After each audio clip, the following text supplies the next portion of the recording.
So thank you. First, I want to begin by also thanking the Northeast Regional Office for giving us this opportunity to connect to people like you and to other nonprofits at this event, but also to reach other people in the community.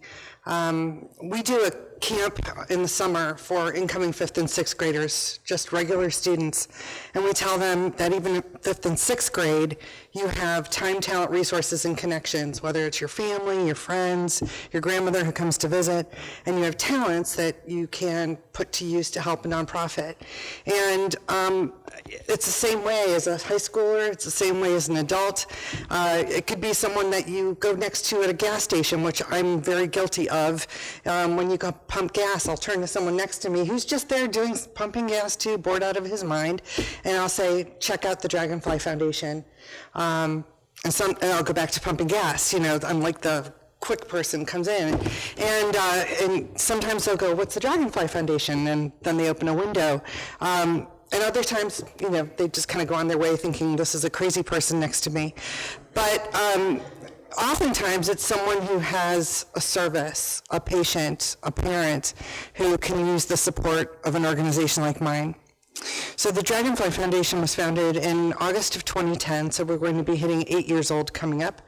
And it started after two experiences. One was my family, my husband, my two kids, and I, who took care of my mother-in-law in our home as she suffered from brain and lung cancer.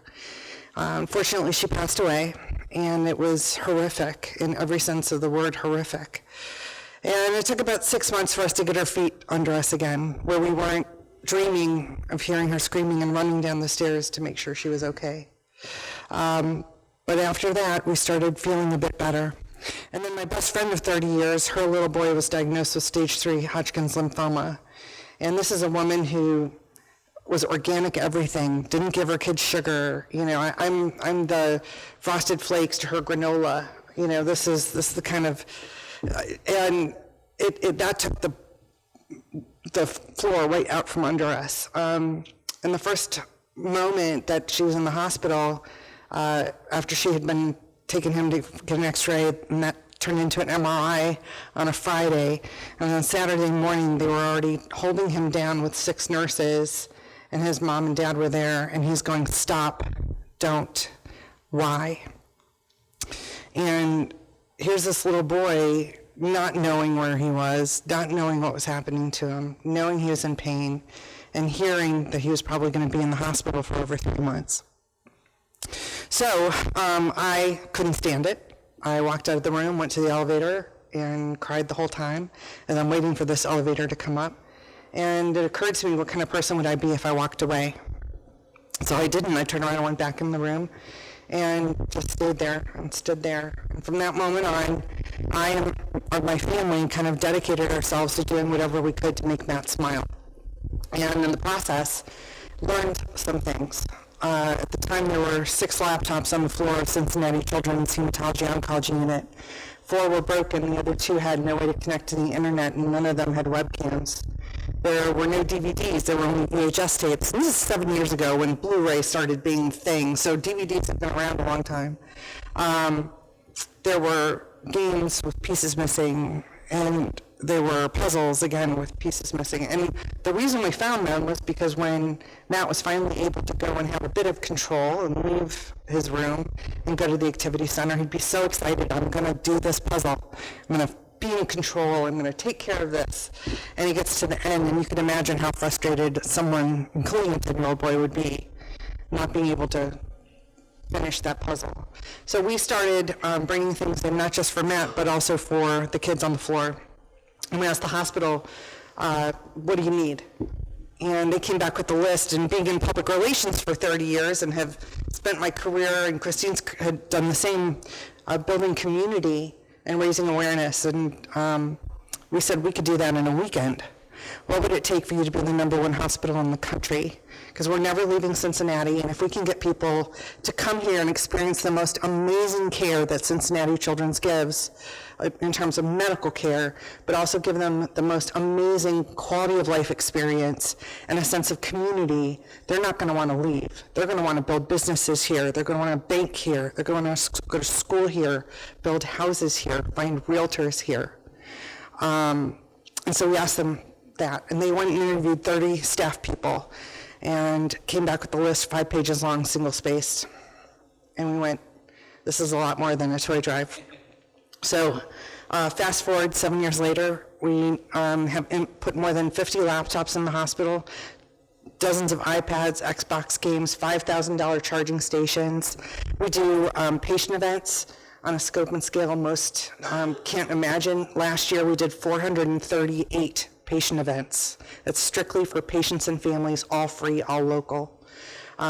We get dads who cry when we give them movie tickets. You know, so I'm putting that in simple terms. We have a hair loss program. We've published 2 books.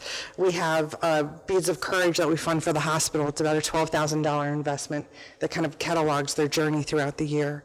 And our support goes from birth to age 40 for the patients, but as has been said before, it's not just the patient. It really affects the entire family, and not just at diagnosis, and not just through treatment, but it's been proven that those effects last long past 5 years. So we do too. We had we used to say till you're 5 years clean, and then we had a couple kids cry because they didn't want to not be a Dragonfly anymore.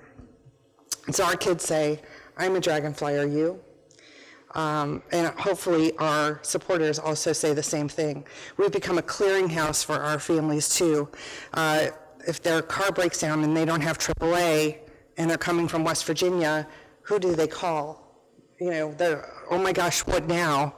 Well, then all of a sudden it clicks in and I can call Dragonfly and we can have a tow truck. I can send an enterprise rental car. I can make sure that the doctors know that, you know, they're running late and behind. There's pretty much nothing we won't do to help our families. And fortunately, we've been in a position to never say no to the hospital in 7 years. That's everything from providing cemetery plots to planning weddings to getting a costume for a little boy, all because of community. And so I welcome the support, but I more than welcome the connections that you can provide to us, because we can't do what we do without people like you. Last year we did 109 fundraisers. That's not patient events, it's fundraisers. We're 6 people, and I have a list on the tables that show you some of the ones that are upcoming. Look at your calendar. If you're bored one weekend, help a nonprofit.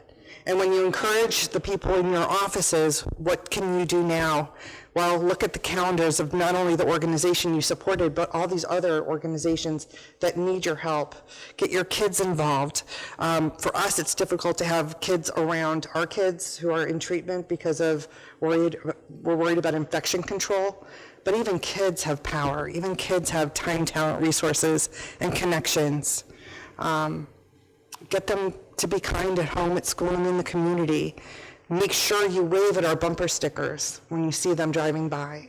I mean, little simple things like that you're waving out of kindness instead of road rage matters, especially to families who are making these decisions every day to go put medicines in these tiny bodies, who don't know the outcome of a tomorrow. You know, all the ones that are dealing with illnesses, we're all here because we know that life is finite, and not just finite, it can happen tomorrow. If you look at, I'm going to ramble on just a bit, but if you look at Dorothy and the Wizard of Oz, Dorothy went to school that day, had a bit of trouble with the woman on the way home, but made it home, saw her relatives, everything's fine. Then the tornado comes, and with very little warning, their whole house was swept up. And that's really what happens with diagnosis. The word cancer, all of a sudden, is how am I going to pay my bills? How am I going to keep my job? How am I going to get my other sibling to soccer? And how am I going to be at the hospital every day? And what do I need while I'm there? So Dragonfly, as people tell us, is that in that scenario, and they've landed, you know, in Oz, but we are really the Emerald City. We bring color back into their life. We're not going to talk about the wizard, but because he ended up not being all that great of a person, but it really is, it's having the color to get you through another day.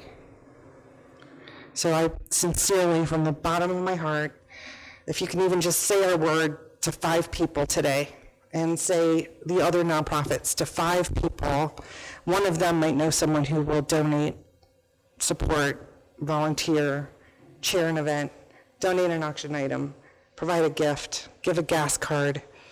No act is too small. And don't look away. So thank you.